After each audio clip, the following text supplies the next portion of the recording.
นางานวิวาของน้องมาฮอดเห็นเขาวา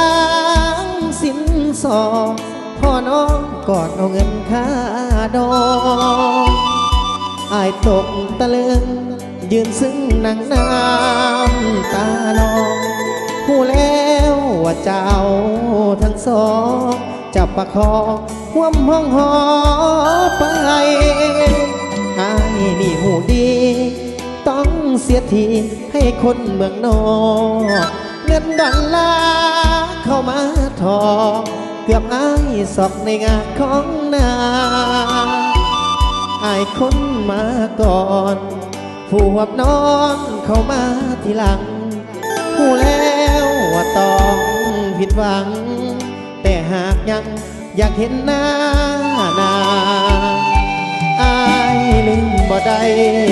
เสียดายเด้อดีตอายบ่คาดคิ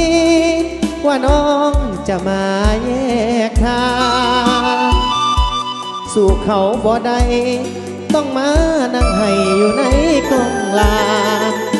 เครื่องเฮือนเขาหอมแก้มนางแถมยังห้องมาเยอะกว่าเอ้ยว่าอกเขานอนเหมือนดังต่อไฟใหม่แนมเห็นเขาปอนไข่คือเฮ็ดใส่ใจอายนี่แท้เอ้ยเจ้าบ่าวเจ้าสาวเย็นเหล่าแล้วเดินอย่างกายส่วนอายบ่มีความหมายเกือบเป็นตายในงานแต่งของนาง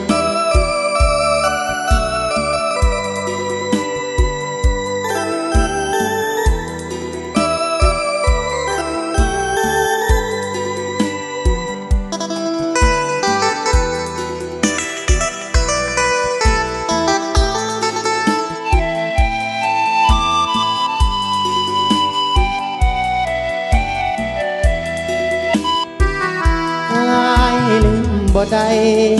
เสียดายเด้อดีตอา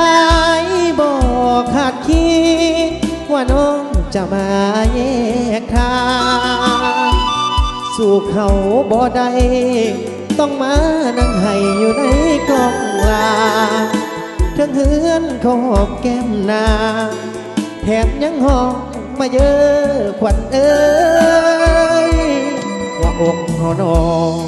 เหมือนดังต่อไฟใหม่แนมเห็นเขาปอนไข่คือเฮ็ดใส่ใจอายนี่แท้เอ้ยเจ้าบ่าวเจ้าสาวเย็นเหล่าแล้วเดินอย่างกายส่วนอายบ่มีความหมายเกือบเป็นตายในงานแต่งของนา